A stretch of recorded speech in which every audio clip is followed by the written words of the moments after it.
감사합니다. 우리 이달의 말씀하겠습니다. 아무데나 예수께서 들어가시는 지방이나 도시나 마을에서 병자를 시장에 두고 아무데나 예수께서 들어가시는 지방이나 도시나 마을에서 병자를 시장에 두고 예수께 그의 옷가에라도 손을 대게 하시기를 간구하니 예수께 그의 옷가에라도 손을 대게 하시기를 간구하니 손을 대는 자는 다 성함을 얻으니라. 손을 대는 자는 다 성함을 얻으리라. 마가복음 6장 56절 말씀. 마가복음 6장 56절 말씀. 우리 기도하겠습니다. 성부, 성자, 성령, 성삼위 하나님. 성부, 성자, 성령, 성삼위 하나님. 우리가 믿음으로 예수님의 옷가에 손을 댑니다. 우리가 믿음으로 예수님의 옷가에 손을 댑니다. 우리의 병든 몸을 고쳐 주옵소서. 우리의 병든 몸을 고쳐 주옵소서. 우리의 상한 마음을 치유하여 주옵소서. 우리의 상한 마음을 치유하여 주옵소서. 우리의 영혼을 새롭게 하여 주옵소서. 우리의 영혼을 새롭게 하여 주옵소서. 예수님의 이름으로 기도합니다. 예수님의 이름으로 기도합니다. 하나님이 우리 기도에 꼭 응답하여 줄 줄 믿습니다. 아멘. 아멘. 감사합니다. 오늘 말씀을 이렇게 시작했습니다. 세 가지 치유 사건이 마가복음 5장에 등장합니다. 군대 귀신 집혔던 자를 고쳐주신 것, 12해 혈루증 앓던 여인을 고쳐주신 것, 회당장 야이로의 딸을 고쳐주신 것입니다. 오늘은 12해 혈루증 앓던 여인을 고쳐주신 사건을 통하여 하나님이 우리에게 하시는 말씀을 듣겠습니다. 그 밑에요 25절 12해 혈루증을 알아온 한 여자가 있어. 그 밑에 마가복음 5장 25절에서 26절 여러분 읽으십시오. 시작. 12회를 혈루증으로 알아온 한 여자가 있어 많은 의사에게 많은 괴로움을 받았고 가진 것도 다 허비하였으되 아무 효험이 없고 도리어 더 중하였던 차에. 먼저 혈루증이 뭔지 알아봅시다. 혈루증입니다. 레위기 15장을 보면 이스라엘 사회에서 몸에 피를 흘리는 것은 부정한 것입니다. 그래서 예배 참석 자격을 박탈합니다. 그 사람이 만졌던 것, 앉았던 곳 모두 부정합니다. 가족과 강제 분리합니다.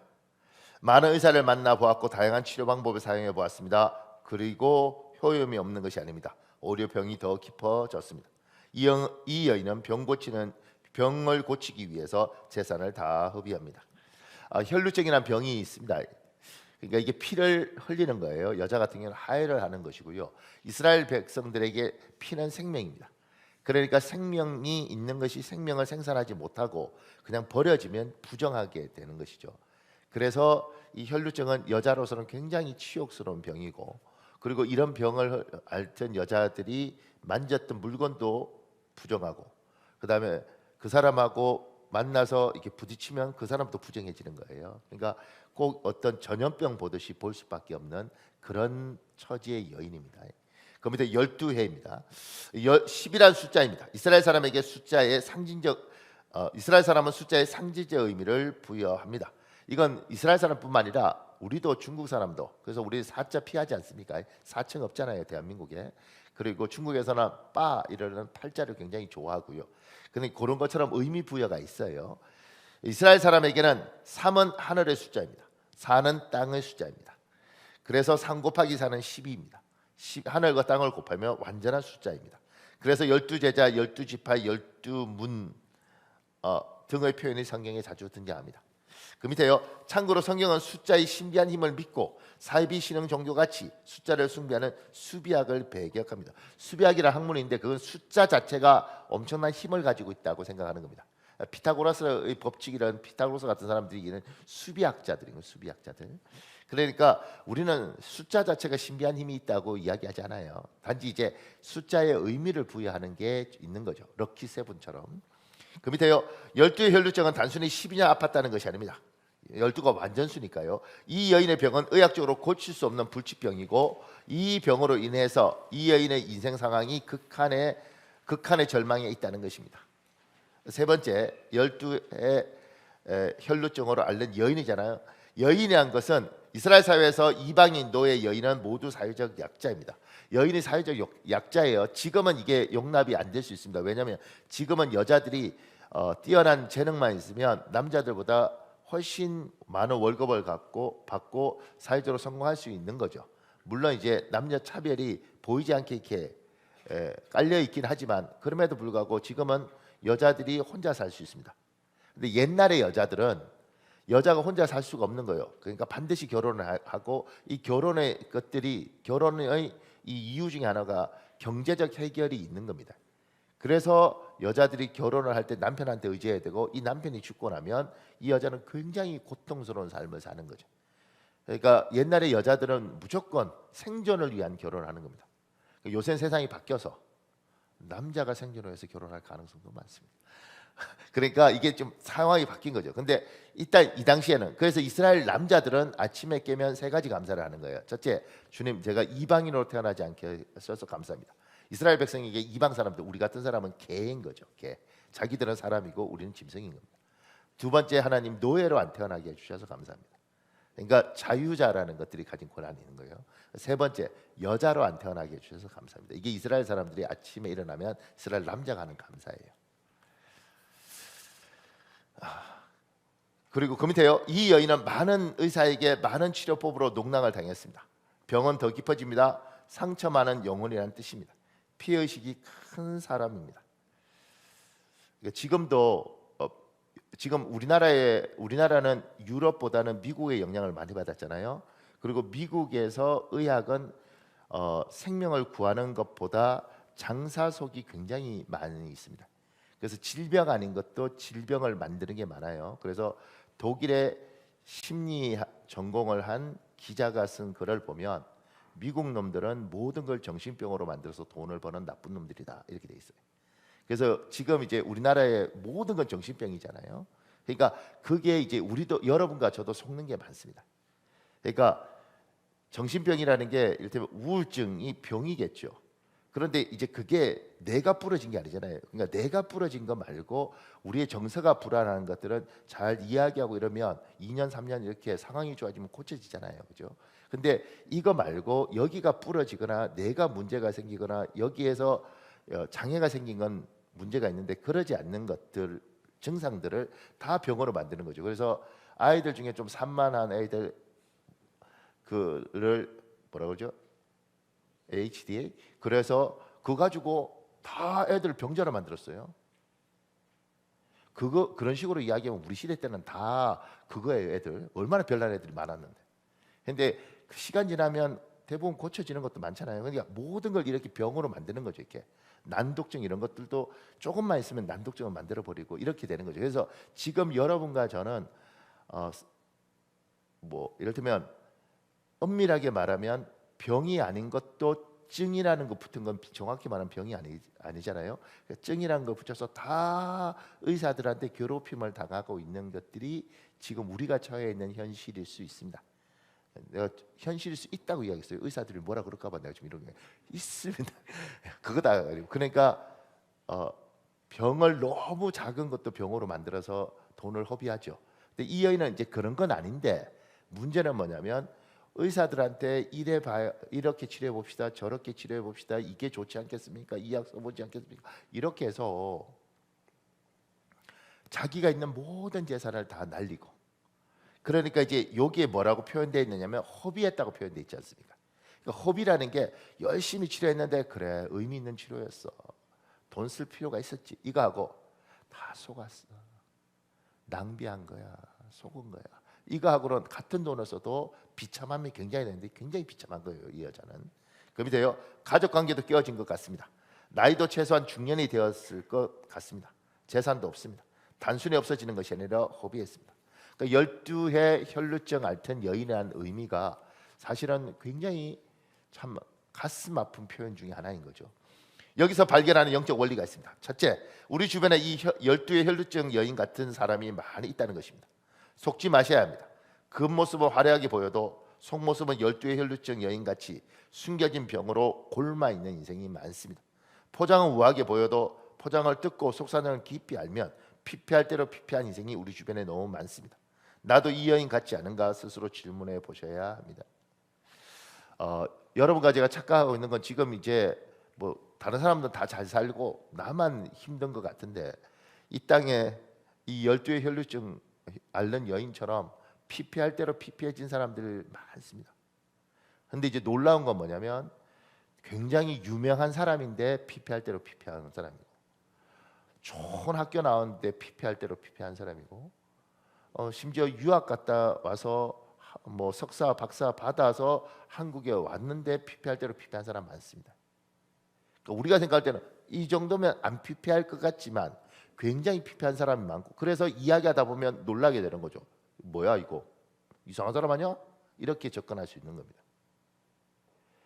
생각보다 우리 주위에 병들고 상처받은 사람들이 너무너무 많습니다. 그러니까 겉모습만 보고 어떻게 판단하면 안 된다는 거죠. 12의 혈루증 같은 사람들이 우리 주위에 너무 많습니다.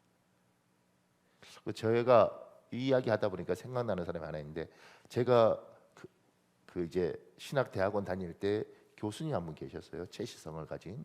근데 이분은 이제 독일 가서 석사를 하고 박사학위를 못 받았어요. 돈이 없어서 이제 공부하다 왔다고 그래요. 근데 저희가 배워보면 열심히 공부한 분이에요. 근데 늘 이분의 트라우마는 뭐냐면 자기가 박사학위가 없다는 거예요. 우리가 생각할 때는 독일 가서 석사한 것만 해도 어디야 이러는데 그런 거예요. 그러다가 그분하고 친했던 동기가 독일에서 박사학위를 받아서 학교에 대학원의 정식 교수가 됐어요. 이 사람은 강사예요.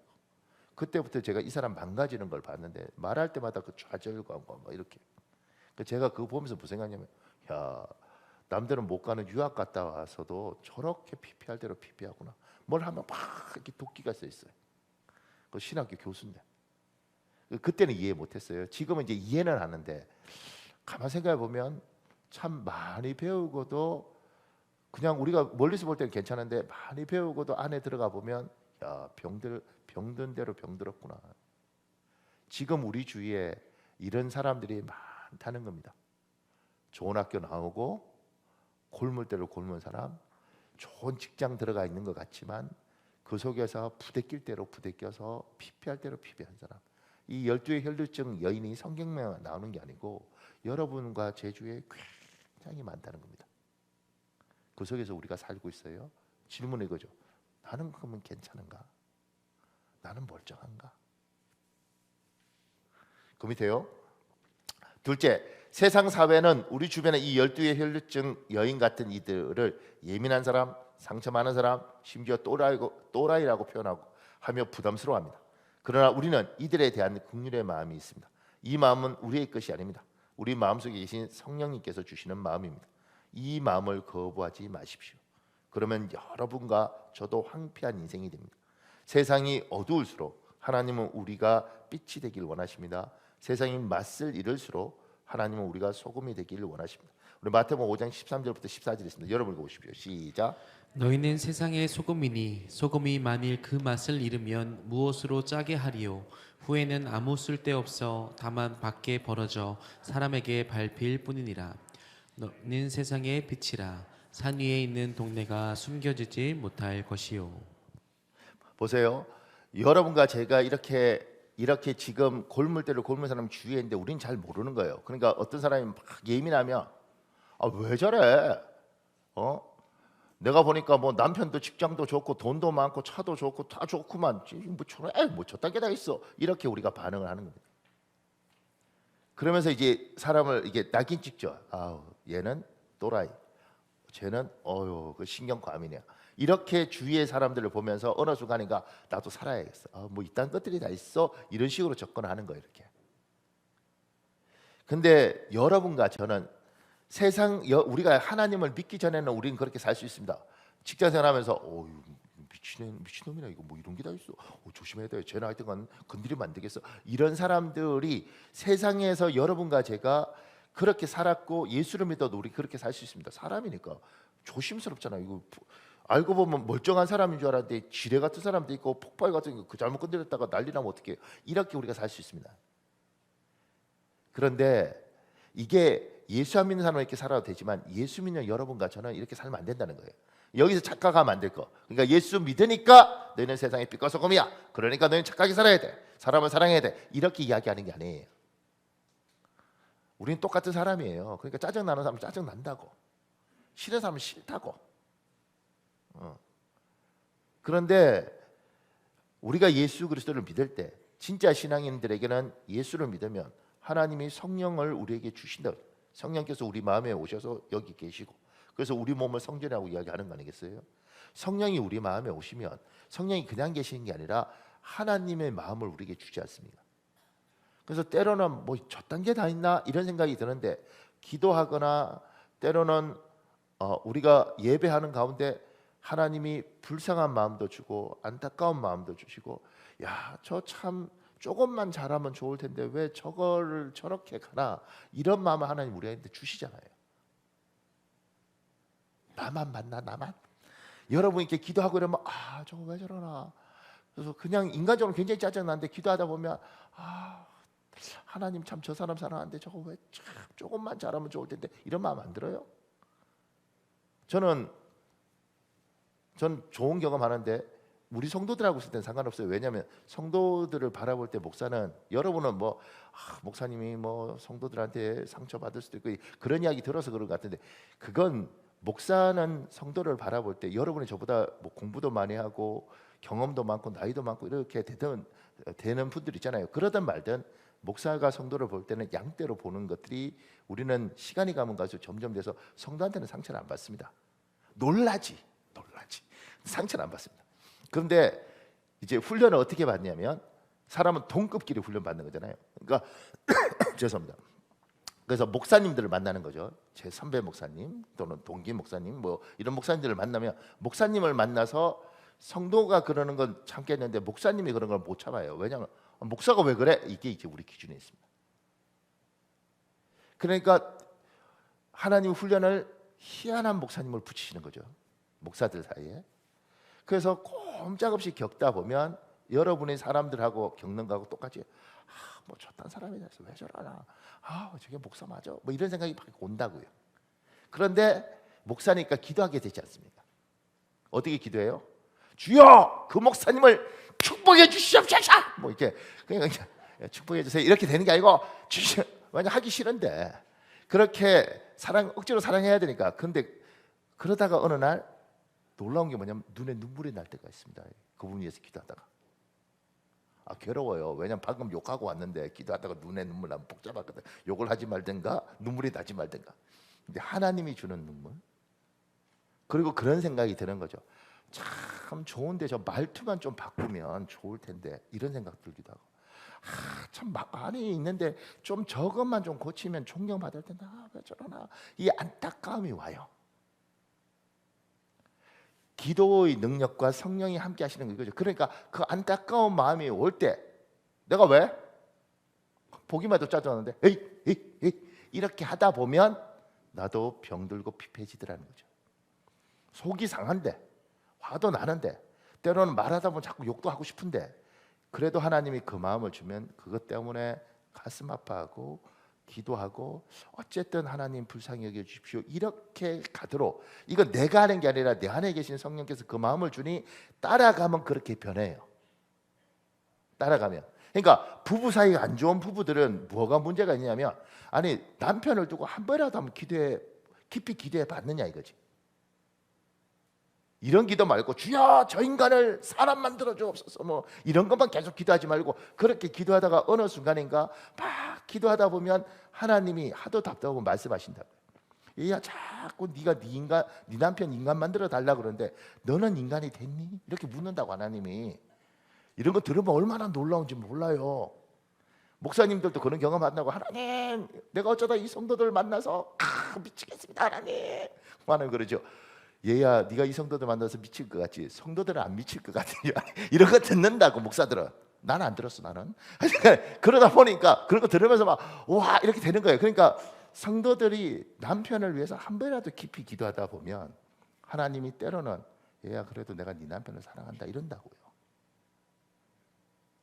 아내를 두고 정말 하다 보면 하나님이 때로는 내 아내의 어렸을 때 모습도 보여주는 거예요, 기도하다가.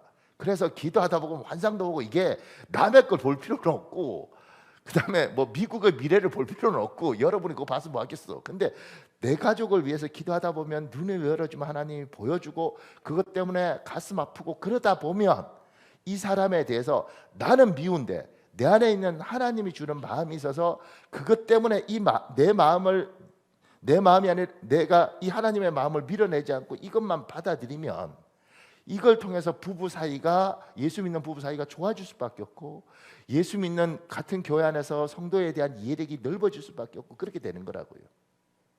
그러니까 왜 미워하느냐 하면, 기도하지 않고 기도를 해도 그냥 주여 복 주십시오 확 뭐 이런 걸 이렇게 열받아서 기도하는 거지.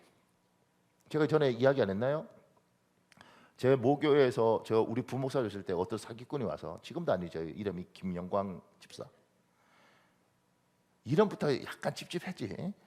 김영광 집사입니다. 근데 제가 음향을 잘 알아서 이 교회는 참 좋은데 음향이 문제가 있는 것 같습니다. 이렇게 해갖고 마이크 100만 원짜리를 5만 원에 산다네.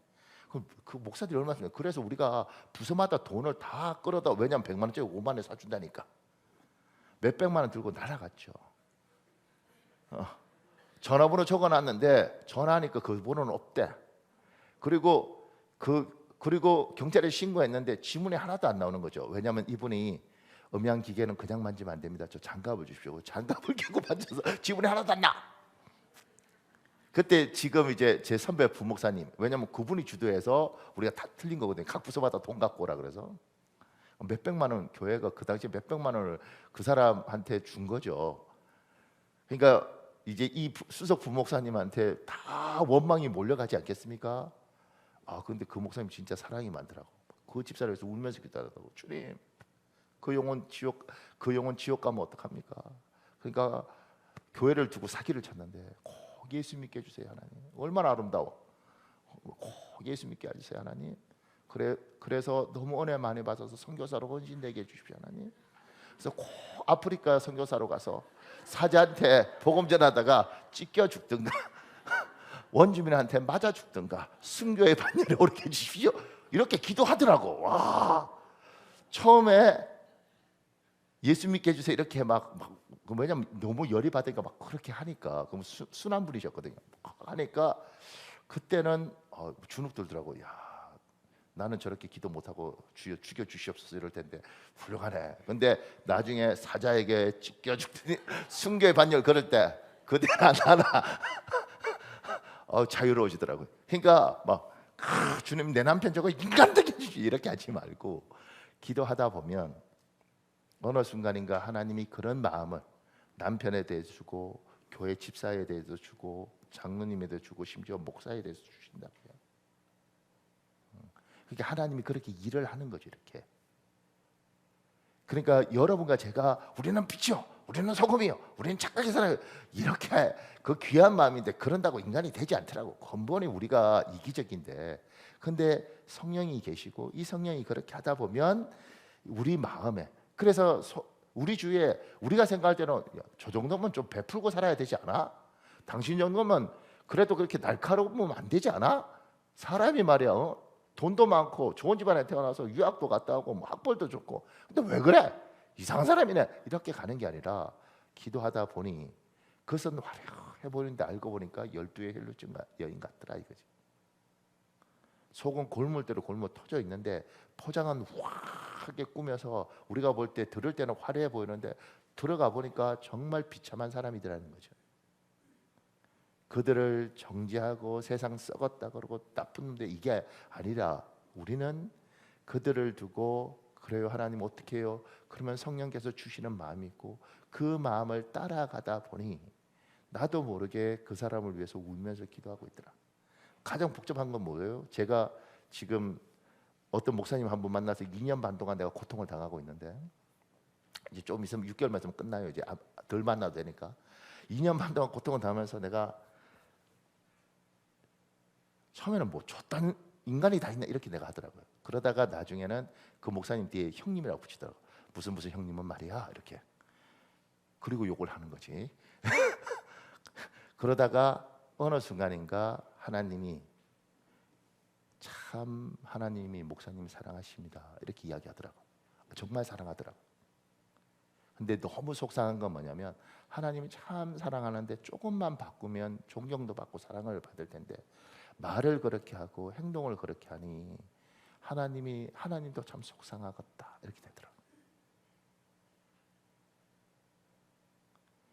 그러니까 사랑하는 여러분, 여러분과 저는 우리 주위에 이 혈루병 여인 같은 사람, 대놓고 이 여인 같으면 좋은데 포장 좋으면서 아는 혈류병 여인 같은 여인들 많아요. 그리고 그거 정죄하고 욕하는 건 세상 사람들이 하는 거고, 우리는 그들을 위하여 기도하다 보면 하나님께서 애야 네가 그래도 쟤를 좀 불쌍히 여기주면 안 되겠냐. 긍휼이란 말이 포장이 좋아서 제가 일부러 긍휼이라는 말을 쓰는 거예요.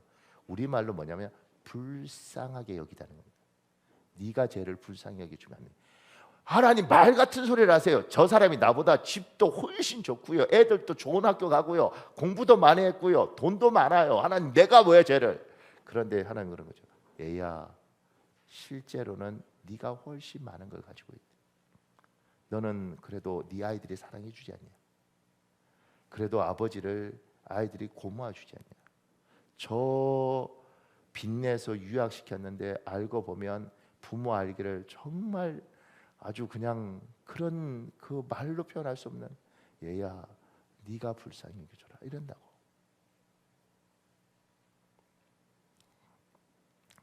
그러니까 세상에 너희는 빛이요 소금이다. 제가 빛입니다.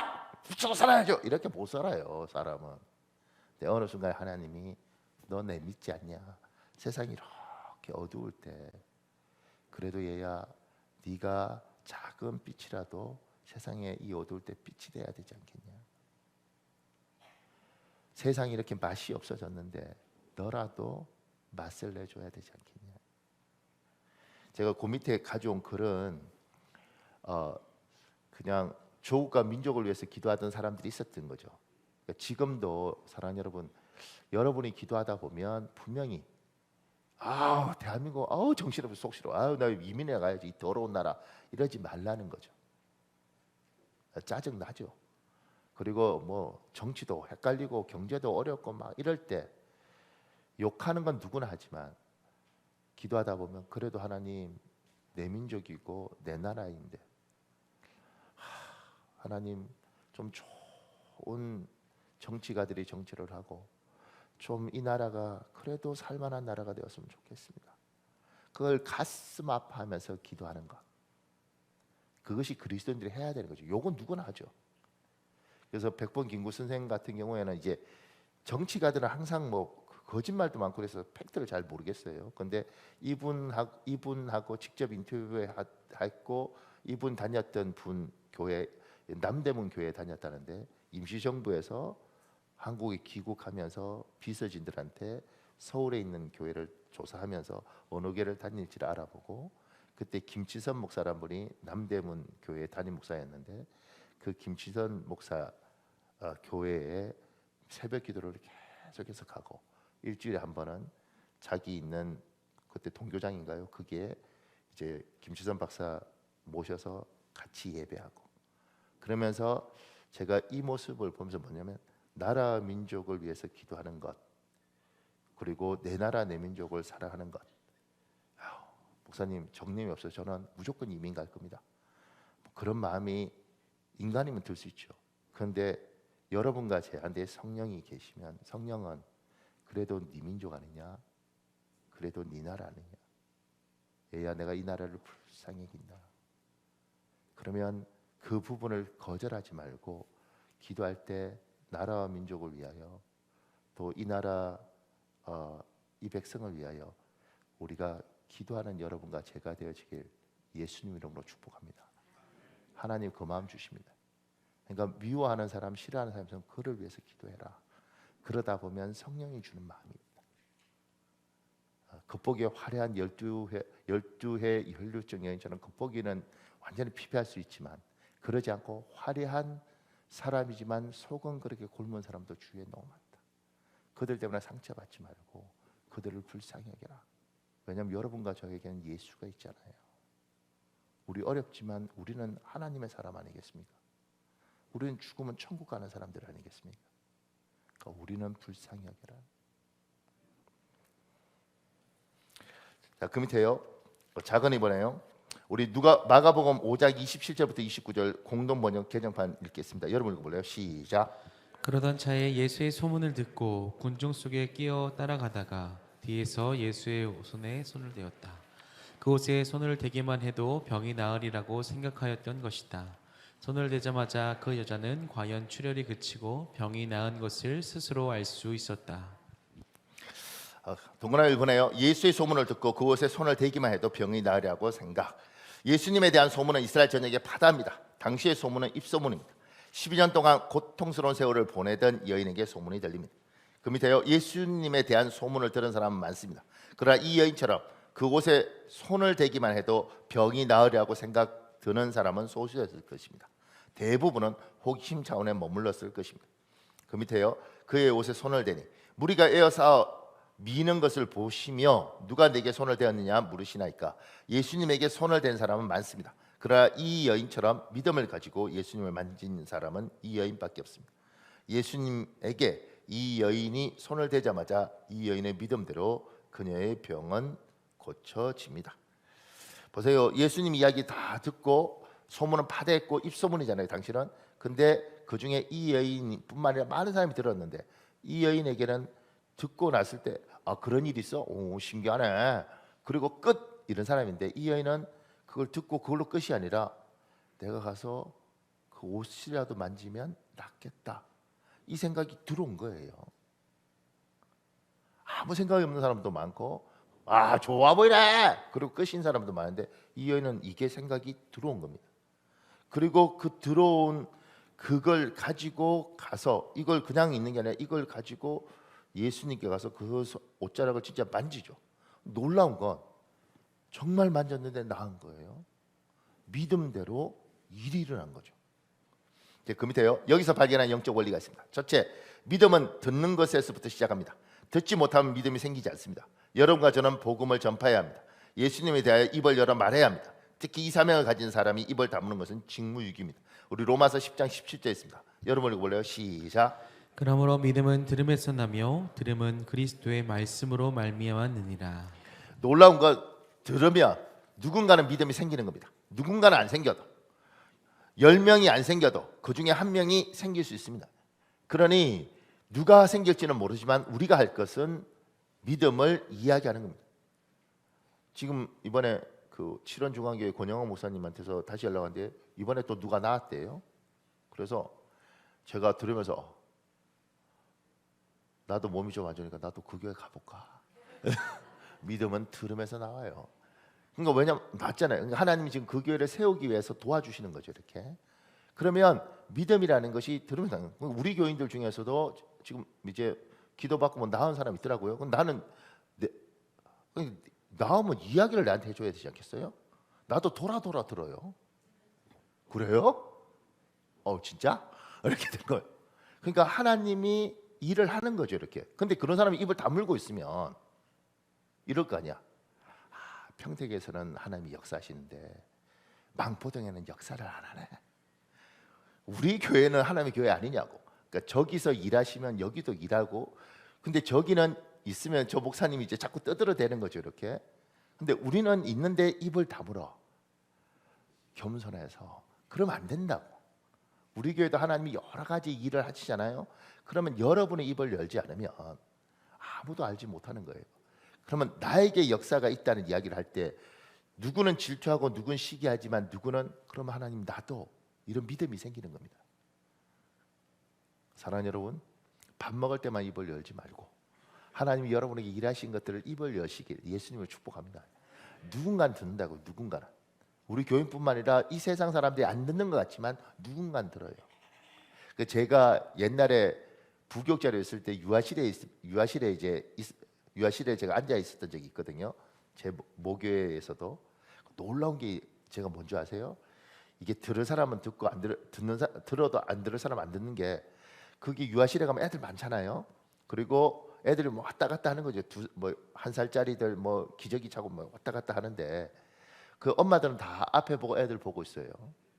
근데 엄마들은 이렇게 이야기해도 앞에 다 보는 것 같지만 머릿속으로 딴 생각을 하고 있어서 설교할 때 아멘을 안 해요. 근데 애들은 막 장난하고 놀다가 뭐 하다가 할렐루야 아멘, 그러면 애들은 아멘 이래. 그 순간 내가 알죠. 돌아다녀도 저것들은 길을 열고 있고 아줌마들은 앞만 보고 있지 머릿속에는 아이고 기저귀 어떻게 가나 이러고 있는 거지. 그러니까 이게 듣는 말씀을 전하면 누군가는 듣는다. 복 있는 사람 들어요. 그 밑에요. 둘째, 이 여인이 예수님에 대한 소문을 듣고 병이 고쳐질 믿음이 있어도 예수님에게 손을 대지 않으면 병이 고쳐지지 않습니다. 그래서 결실하는 믿음이 있고 결실하지 못하는 믿음이 있습니다. 생각만 있으면 반쪽 믿음입니다. 결실하지 못하는 믿음입니다. 생각은 행동으로 옮길 때 온전한 믿음이 됩니다. 결실하는 믿음이 됩니다. 그 밑에도 읽고 설명할게요. 믿음의 생각을 행동으로 옮기기 위해서 용기가 필요합니다. 결단이 필요합니다. 이 여인은 부정한 여인입니다. 이 여인이 만진 모든 것이 부정해집니다. 그럼에도 용기를 내어 예수님 옷자락을 만집니다. 사회적 근기를 깨고 믿음의 생각을 믿음의 행동으로 옮깁니다. 나의 믿음은 반쪽 믿음입니까? 스스로 질문해 보셔야 합니다. 그러니까 여러분 보세요. 어떤 이야기가 들었는데 지금 이 예배 시간에 설교이든 누구하고 목장에 나눌 때 어떤 것이든 우리 귀에 들리는 게 있습니다. 그리고 그 누구는 안 들리는데 누구는 들리고 이게 와요. 그래도 되겠다. 기도해야겠다. 하나님 앞에 매달려 봐야겠다. 용기 내서 도전해 봐야겠다. 이게 온단 말이에요. 요게 생각이 아니라 요렇게 들어오면 요게 믿음이라고요. 근데 요 믿음은 결실이 안 돼요. 현실에서 열매가 없어요. 그냥 믿음이 있는 거죠. 요 믿음 가지고 살다 죽은 사람 많습니다. 그 사람은 삶에서 열매를 못 봅니다. 여기만 있는 거 여기. 요 믿음이 행동으로 옮길 때 이 여인 같은 경우는 지금 집 밖을 나가서 사람들 앞에 저 여자 피 흘리는 여자 아니야? 저거 이러는 순간 맞아 죽는 겁니다. 어디 나돌아다니고 그래? 그런 순간 이 사람 인생은 박살나는 겁니다. 그런데 여기 예수님 만나서 옷자락이 되면 살겠다 싶으니까 이게 여기 왔고 그걸 용기를 내는 거죠. 내가 맞아 죽더라도 어차피 이렇게 사느니 내가 나가겠다. 그리고 나간 거예요. 이게 결단이고 용기란 말이에요. 그리고 그렇게 나가서 예수님 보고 사람 많네. 내가 어떻게 만지겠어. 그러면 열매가 없는 겁니다. 나가서 잡았을 때 여기 있는 것이 생각으로 있는 믿음이 행동으로 믿음이 나타날 때 결과물이 딱 나오는 거죠. 그래서 옛날에 그런 이야기 하잖아요. 주님 로또 되게 해주세요. 복권 되게 해주세요. 그렇게 3년을 기도해도 응답이 없을 때 하나님이 나타나셔서 그러나 얘야 복권을 사고 기도해라. 이런 이야기를 왜 우리가 가르치냐면 이거하고 중에 이것만 있어서는 열매가 없고 이게 행동으로 나와야 열매가 있는 겁니다. 그러니까 내가 저 회사 들어가고 싶으면 마음속에 있으면 절대 저 회사 못 들어가는 거예요. 내 같은 게 될까? 근데 될 것 같아. 그러면 원서를 내는 겁니다. 그러면 결과물이 있을 수도 있고 없을 수도 있는데 이걸 이렇게 하면 열매가 있는 거죠. 근데 안 내면 아예 열매가 없는 거라고요. 내가 집안에 있는데 인사 담당자가 갑자기 골목길을 돌아 우리 집의 문을 열고 들어와서 내가 너를 뽑아줄게 이러지 않는다고. 물론 하나님 역사하시면 그럴 수도 있겠죠. 난 지금까지 그런 사람 못 봤어요. 하나님이 우리에게 어떤 걸 주시고 나면 요게 들어오면 고민해야 됩니다. 여러분들 중에 얘야 기도해라. 이게 들어온 사람 있을지 않겠습니까? 얘야 기도해라. 그러면 이것만 있으면 열매가 없다니까요. 그럼 와서 기도하기 시작하면 열매가 생기는 거예요. 우리 교회 남원 목사님, 미국의 강큰 목사님 새벽 기도하다가 새벽 기도 끝나고 저한테 왔죠. 목사님, 하나님이 40일 금식할 마음을 주셨습니다. 그때 미국에 담임 목사로 청징 받았는데 초청장이 안 오는 거죠. 못 가는 거예요. 근데 목사님 40일 금식할 마음을 주셨습니다. 그 순간 알았어 이랬죠. 그래서 지금 생각하면 고마워. 왜냐면 지가 그 마음 먹어서 그렇지. 목사님 제가 기도하는데 목사님이 40일 금식해야 제 길이 열린답니다. 이러면 나 죽었을 거 아니에요. 근데 그렇게 해서 어느 기도원에 가야 될까요, 목사님? 그래서 내가 알겠다. 그러니까 어느 기도원 가야 될까? 그래서 저기 강원도에 한반도 기도원 뭐 이런 게 있습니다. 그러니까 깨끗한 순전한 기도원. 거기 간 거예요. 그래서 40일 금식한 겁니다. 그리고 저도 걱정되죠. 저러다 괜찮나? 뭐 내가 받은 믿음이 아니고 그 사람이 받은 믿음이니까. 그런데 진짜 40일 금식 딱 끝나고 나니까 그때 한 30명 모여 있었다고요. 그 교회가 건물을 산 거예요.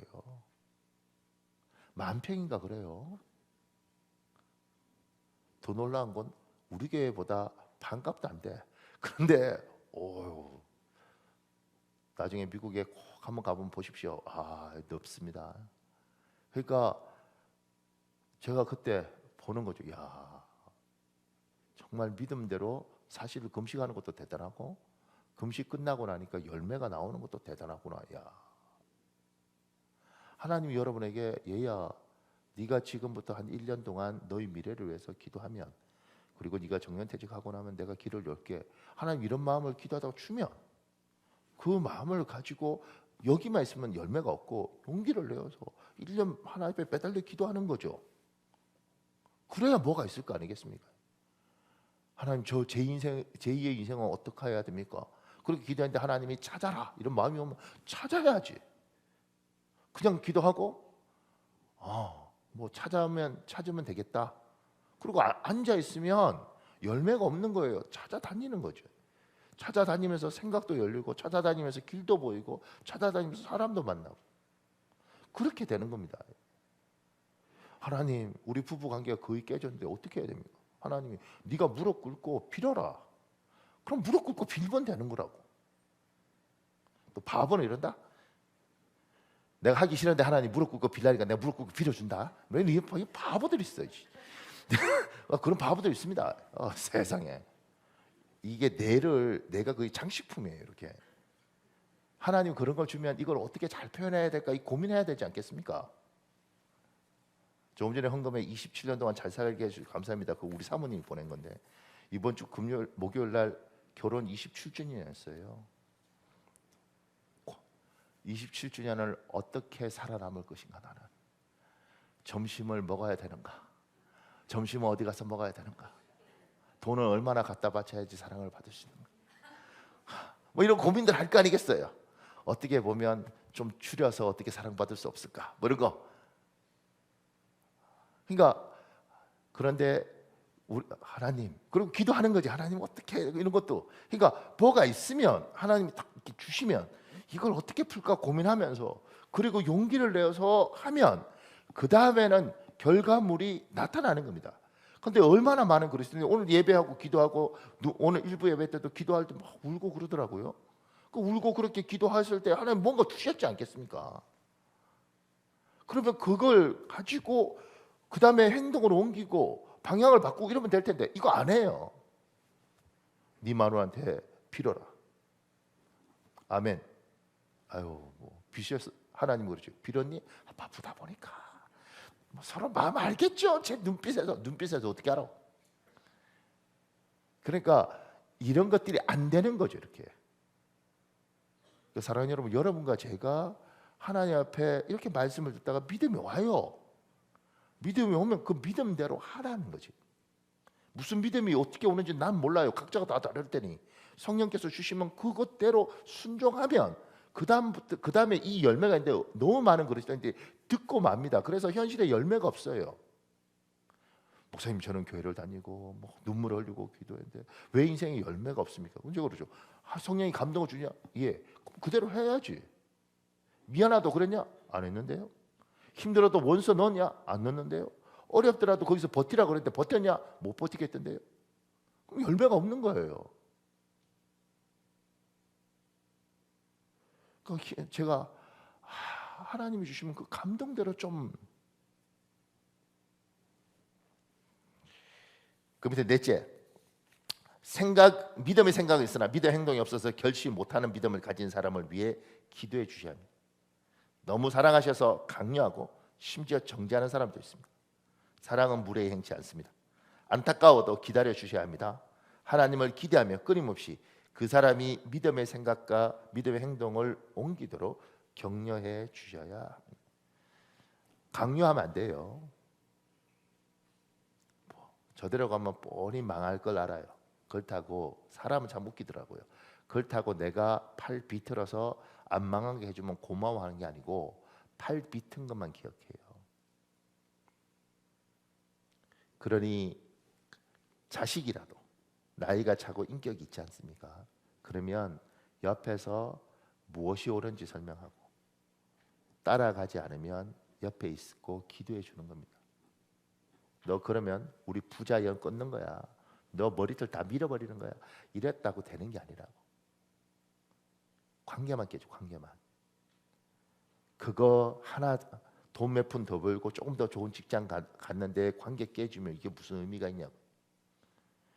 고생을 하더라도 인격을 지켜주고 네 분봉만큼 받는데 속이 상한다. 기도하는 거죠. 하나님, 이 아이에게 눈을 열어주시고 이 아이에게 복된 길을 선택하게 해주시고, 하나님, 저 집사가 저렇게 하면 너무 어려운 게 눈에 보이는데 하나님, 내가 부모도 함부로 할 수 없는데 하나님이 하셔야죠. 하나님, 내가 저 사람을 위해서 기도합니다. 때로는 뭐 할 때마다 집사님 힘내십시다. 우리 좋은 길이 있을 줄 믿습니다. 이렇게 하면서 버티고 기다려주는 거죠. 하나님 왜 우리 모아두신지 아십니까? 그렇게 살라고 모아두셨습니다. 하나님이 여러분들 중에 지혜와 힘을 주신 사람이 있으니까 왜 지혜와 힘을 주지 아십니까?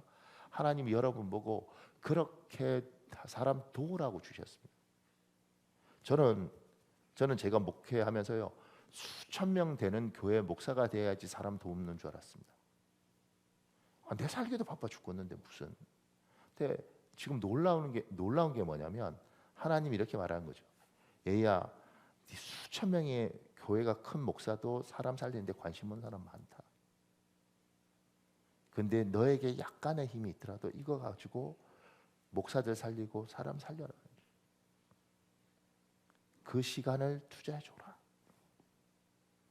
그래야 너도 산다. 하나님 여러분에게 그러는 거예요. 아우 하나님, 나 먹고 살기도 힘들어 죽겠어. 얘야, 그래도 너는 먹고 살지 않냐. 그러니 저 집사를 위해서 기도하고 옆에서 응원하고 서 있어만 줘라. 그래도 그게 힘이 됩니다. 그래야 다 사는 겁니다. 그래야 복을 받습니다. 마지막으로요, 우리 마가복음 5장 30절, 33절에 34절 쉬운 성경이 있습니다. 여러분 읽을래요? 시작. 바로 그때 예수님께서 자신에게서 능력이 나가는 것을 느끼셨습니다. 그래서 돌아서서 물으셨습니다. 누가 내 옷을 만졌느냐? 여자는 각 자기에게 일어난 일을 알고서 두려워 떨었습니다. 여자는 예수님의 발 앞에 엎드려 절하며 모든 사실을 말씀드렸습니다. 예수께서 여자에게 따라 내 믿음이 너를 낫게 하였다. 안심하고 가거라. 그리고 건강하게 지내라 하고 말씀하셨습니다. 먼저 누가 내 옷을 만졌느냐? 예수님이 이렇게 말씀하시지 않았으면 이 여인은 예수님의 능력을 경험하고 조용히 사라질 수 있었을 것입니다. 근데 예수님이 굳이 이 여인을 찾아서 많은 사람 앞에 드러냅니다. 이 상황이 잘못 와전하면 부정한 여자가 현재 이 자리에 있는 것과 예수님 옷자락을 만진 것으로 인하여 이 여인은 아주 곤란한 상황을 맞이할 수 있습니다. 심지어 돌팔매를 당할 수도 있습니다. 그 밑에요, 여자는 예수님의 발 앞에 엎드려 절하며 모든 사실을 말씀드렸습니다. 지금 이 여인은 자기의 일어난 일을 자기 입술로 자기 언어를 사용해서 예수님께 말씀드립니다. 이것이 신앙 고백입니다. 로마서 10장 10절에 있습니다. 여러분 읽어볼래요? 시작. 사람이 마음으로 믿어 의에 이르고 입으로 시인하여 구원에 이르느니라. 자기 고백이 없는 믿음은 힘이 없습니다. 하나님이 나에게 놀라운 일을 하셨음에도 불구하고 침묵하는 것은 죄입니다. 사람이 두려워서 입술을 다물면 비겁한 것입니다. 자신의 부족함 때문에 입술을 다문다면 겸손한 것이 아니라 교만한 것입니다. 보세요. 지금 이 여인이 예수님 만졌잖아요. 이 유출병 있는 여자예요. 나돌아다니면 안 된다고요. 사람 만지면 안 되는 거예요. 그런데 그러면 이 여인이 믿음이 있어서 예수님 만졌을 때 나았지 않습니까? 그러면 예수님께서 이거 밝히면 저 여자 굉장히 곤란해질 텐데, 그리고 그냥 가만히 있으면 이 여자는 병이 낫고 조용히 없어지는 거예요. 그런데 예수님 누구지? 그래서 전체 앞에서 이 여자를 드러내요. 그리고 말하라고 이야기하잖아요. 그럼 자기 고백을 해야 돼요. 내가 몸에 유출병이 있었는데 내가 혈루증으로, 그렇게 다 해야 되는 거죠. 이걸 다 까발려 버리죠. 왜 그러지? 프라이버시를 지켜주지. 왜 이렇게 하시지? 이렇게 질문할 수 있는 거잖아요. 그런데 그때 우리가 발견할 수 있는 것들이 있는 거죠. 제가 그 밑에 있습니다. 여기서 발견한 영적 원리가 있습니다. 첫째, 이 사건은 단지 혈류병 치료 사건으로 끝날 수 있었습니다. 그러나 예수님이 자신을 만진 여인이 누군지 확인하시면서 혈류병 치료가 병치료로 끝나지 않습니다. 신앙 고백적 사건이 됩니다. 육신적인 것이 영적인 것이 됩니다. 그러니까 이 여인이 병 낫고 말 텐데 병 낫고 나는 걸로 넘어서 예수님이 누군지 경험하게 되는 겁니다. 예수님하고 이야기하면서 그러면서 알게 된 거죠. 아, 이분이 하나님이시구나. 몸이 병들어 있는 몸이 나으면서 이 육적인 것이 영적인 것이 되는 겁니다. 그러니까 여러분과 제가 어떤 일이 있을 때 그 일을 이것만 해결하는 것이 아니라 이걸 통해서 나는 영적으로 얼마나 더 하나님하고 가까워질지, 하나님하고 어떤 관계를 맺을지에 대한 생각들을 하는 거예요. 그러니까 저는 성도들이 제 방에 와서 목사님 제가 병 들었습니다 이렇게 이야기할 때 가장 먼저 생각하는 건 이걸 어떻게 고칠까 이렇게 생각하는 것보다 왜 이런 일이 생겼지? 이걸 통해서 어떻게 반응하는 것이 신앙적일까? 이 고민을 해요. 이거 덕분에 이 가족 전체가 살 수 있을까? 이 병 때문에 이 사람이 사람 될 수 있을까? 이 병 때문에 이 사람이 하나님을 만날 수 있을까? 이 가정에 변화가 생길까? 이런 고민들을 하는 거죠. 목사님, 우리 애가 시험을 한 칸씩 밀려서서 이번에 수능에서 박살이 났습니다. 그러면 이거 어떡하나? 대학 붙어야 되는데 이렇게 생각하는 것보다 이건 굉장히 가슴 아픈 일이 있고 육적인 일이지만 그러면 이걸 통해서 하나님과 하나님이 무슨 일을 하실까? 어떻게 하는 것이 신앙적으로 예쁘게 반응하는 것이고 믿음이 좋아지는 거 이런 고민들을 하는 거죠. 그 성도들 중에 그냥 이제 갓 예수 믿는 사람은 낫는 게 무서우니까 낫는 것만 생각하지만 교회의 중직지가 되면 이걸 통해서 하나님이 뭘 할까? 하나님이 나를 낮추시나? 저 아이를 겸손하게 만드시나? 하나님이 이 길이 아니라 저 길이기를 원하시나? 하나님이 이걸 통해서 우리 가족 전체가 하나님 앞에 기도하거나 회개하길 원하시나? 하나님의 뜻이 무엇인지를 살피는 거예요. 그래야 모두 사는데 우리는 세상 사람하고 똑같이 아프면 아픈 것 어떻게든 고치는 것만 목적으로 사는 거죠. 그게 아니라 이걸 어떻게 반응해야 되는가. 그리고 이 여인이 입술로 고백하도록 시키잖아요. 네 이야기를 해봐라. 그러니까 내 마음에 있는 거하고 입술로 고백하는 거하고 달라요. 고백해 놓으면 내 마음에 있는 건 내 속에 뭐가 있는지 나도 사실 잘 몰라요. 근데 꺼내 놓으면 이게 객관적인 것이 되고 이게 나도 보고 이 여인이 자기 입술로 고백하잖아요.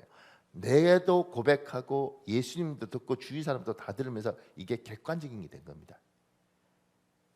그래서 지난주 3부 예배 때 유아 세례가 있었잖아요.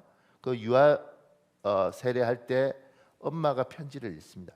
그 편지를 읽도록 하면서 세례를 주는 건 이건 연유가 있습니다. 제가 이렇게 한 건 미국에 가면 잔 메가드 목사라는 사람이 있습니다. 이제 굉장히 연세도 많지만 정말 귀한 목회자입니다. 그분이 그레이스 커뮤니티 처치라는 교회를 하는데 제가 크리스마스 때 거기 놀러를 갔다가 세례식을 하는 거예요. 그래서 제가 앉아서 이렇게 보는데 세례식을 거기는 침례탕이라는 게 있어서 이렇게 쫙 여기가 욕조가 있습니다. 욕조가 쫙 갈라지고 거기에 그 10대들 티네이저 얘들이 쭉 와서 이제 좀 뭐지 이러고 보고 저는 그 교인이 아니니까 그냥 놀러 간 거니까 편지를 쭉 읽더라고. 이게 들어보니까 자기들이 하나님 앞에 신앙 고백하는 거예요. 그리고 그거 읽고 하나씩 세례를 이렇게 주더라고요. 한 10명을. 제가 그거 보면서 내가 나중에 담임 목사가 되고 교회하면 우리 교회도 저렇게 하나씩 세례를 주고 거기는 10몇 명이었지만 그때 신앙 고백을 내가 들어야겠다. 그건 하나님도 영화롭고 쟤도 좋고 우리 모두가 은혜가 되겠다. 그래서 우리 교회가 이렇게 하는 겁니다. 다른 데서 배운 게 다른 데서 본 게 아니고 그때 제 마음에 들어온 거죠. 그래서 그 유아 세례 줄 때는 아기는 편지를 못 쓰니까 저기 엄마 또는 아빠가 신앙 고백을 하고 그 영상을 다 찍어서 애가 커서 볼 수 있도록 해주는 거거든요. 근데 그때 엄마의 신앙 고백, 아이가 나중에 커서도 들을 수 있고 엄마도 이 고백을 내가 마음속으로 하나님 앞에 어떻게 해야 될지 이 아이에 대해서 있는 마음을 꺼내놓으면 놀라운 여기 있는 걸 꺼내놓으면 놀라운 일이 있습니다. 어제도 청년이 세례를 받았는데 조용하게 우리 자기 식구들하고 그때도 그 청년이 자기 신앙 고백을 해요. 그걸 들으면서 우리 마음에 얘가 믿음이 이렇게 있구나. 이렇게 자랐구나, 참 귀하구나, 이렇게 된다고. 그러니까 이 여인의 이 모든 것들을 주님이 육적인 사건을 신앙적인 사건으로 만들고 영적인 사건으로 만들고 이 여인의 입술을 통해서 직접 고백하도록 만드는 것, 이거 굉장히 중요한 겁니다. 그러니까 여러분에게 뭐가 있을 때 여러분의 입술로 고백하는 것. 그래서 제가 기도를 소리내서 하라는 것들도 막 큰 소리 지르는 게 아니라 내 소리가 내 귀에 들리도록. 그러면 내가 기도하면서 어느 순간인가 이 소리를 나도 듣고 하나님 듣고 심지어 사단도 듣는 겁니다. 그러니까 너무 크게 할 필요가 없는 거예요. 옆 사람이 들을 필요는 없고 나도 듣고 하나님도 듣고 사도. 그래서 기도를 내 귀에 들릴 정도 소리로 기도해라. 그렇게 기도하다 보면 알게 되는 거죠. 내 마음에 뭐가 있는지, 내가 뭘 기도하는지, 하나님에 대해서 내가 뭘 생각하는지. 하나님이 이 여인을 고쳐주면서, 예수님 고쳐주면서 그런 거죠. 네한테 있었던 일을 말해라 이러는 거예요. 여인은 말을 하면서 놀라운 경험하는 거예요. 그러면서 마지막으로요, 둘째, 교회에서 행해지는 간증 가운데 이 여인이 하나님 병 고친 걸 이야기하는 간증이지 않겠습니까? 교회에서 행해지는 간증 가운데 표현의 과장이 있기도 하고 하나님보다 자기를 더 드러내는 경우가 있기도 합니다. 간증은 아쉬운 점이 많습니다. 그럼에도 불구하고 하나님이 일하신 놀라운 사건에 대하여 간증해야 됩니다. 예수님도 우리가 하나님과 하나님 하신 일을 자랑하기를 원하십니다. 우리 누가복음 8장 38절에 39절에 있습니다. 여러분 읽어볼래요? 시작. 그때 귀신 나간 사람이 함께 가게 해달라고 간청하였으나 예수님은 그를 돌려보내시며 집으로 돌아가 하나님께서 너희에게 행하신 큰 일을 이야기해 주어라 하고 말씀하셨다. 그래서 그는 곧 가서 예수님이 자기에게 행하신 큰 일을 온 마을에 알렸다. 하나님이 여러분에게 일하신 것들은 자랑하고 떠들어야 되는 겁니다. 근데 하다 보면 자꾸 나를 드러내기도 하고 딴 사람이 보면 아이고 잘났어, 넌 맨날 은혜를 그렇게 받는데 왜 인생이 그 모양이냐, 뭐 이런 말 하기도 하죠. 그러든 말든 하나님이 하신 일을 입 다물면 안 되는 겁니다. 하나님이 어떻게 일했는지 그 자랑이 점점 줄어가고 있어요. 근데 그 이야기를 들으면서 용기를 내는 겁니다. 그러니까 저도 제 친구, 후배, 선배 목사님 교회에서 있었던 놀라운 일들을 들으면서 힘이 나고 용기가 나고, 맞아, 우리 하나님 그런 분이지. 저도 목사도 그렇게 살아요. 여러분들도 그렇게 이야기해야 되는 거죠. 서로를 격려하고. 그래서 교인들이 모여서 항상 하나님 이야기하고 은혜 이야기하고 아파트 이야기하고 정치 이야기하고 세상 경제 사정 이야기하면 여러분 교회 와서 여러분 지쳐서 갑니다. 만나서 집사님 요새 어때요? 정말 하나님이 놀라워요. 우리 하나님 정말 살아계세요. 정말 하나님이 도우시는 걸 제가 경험해요. 그래요 집사님? 나도 그런데 집사님 이야기해보세요. 있잖아요. 그러면서 우리가 다 격려하면서 하는 거예요. 근데 마음에 이런 거 있죠. 내가 뭐 큰 부자도 아니고 내가 그렇게 잘난 것도 아닌데 내 같은 게 뭐, 그러지 마셔요. 그게 겸손한 것 같지만 겸손한 거 아닙니다. 여러분 이야기하는 게 아니라 여러분을 도우신 하나님 이야기를 하는 거죠. 별거 아닌 것 같지만 내 삶 속에 일하신 그 하나님을 자랑하는 겁니다. 그때 여러분이 살고, 그리고 은혜 있는 사람은 경험해보잖아요. 그런 이야기할 때 내 안에 계신 성령께서 기뻐하시고 즐거워하시는 걸 아는 거죠. 그러면 이게 하나님의 뜻이구나, 이게 하나님이 원하시는구나, 그렇게 하는 겁니다. 자, 사랑하는 여러분, 우리 한 10분 기도했으면 좋겠는데요. 먼저 여러분 주위에 혈루병 여인같이 병들고 골마 있는 사람이 많이 있습니다. 금모스모 하려 해도 그런 사람이 있습니다. 사랑하는 여러분, 여러분이 하나님, 내가 그들을 불쌍히 여길 수 있는 긍휼한 마음을 하나님 주셨는데 자꾸 내가 팽개쳤습니다. 하나님 다시 그런 마음을 주시면 내가 사람을 불쌍히 여기겠습니다. 두 번째, 열매 맺는 결실이 있는 믿음이 있고 결실이 없는 믿음이 있습니다. 여러분 믿음이 마음에만 있으면 안 됩니다. 반드시 행동으로 옮겼을 때 열매를 딸 수 있습니다. 하나님, 주님이 기도하고 말씀 들을 때마다 이런 거 주셨는데 제가 행동하지 않습니다. 회개합니다. 행동할 수 있도록 도와주시옵소서. 마지막으로 여러분 육적인 일이 영적인 일이 되도록 하나님, 내 안에 있는 것들이 입술로 고백되고 자랑되어지고 그럴 수 있도록 하나님 나를 인도하여 주옵소서. 이제 주여 한번 간절히 부르고 우리 기도하겠습니다. 주여 아버지 도와주십시오. 아버지 하나님 여호와여 도와주시옵소서. 주여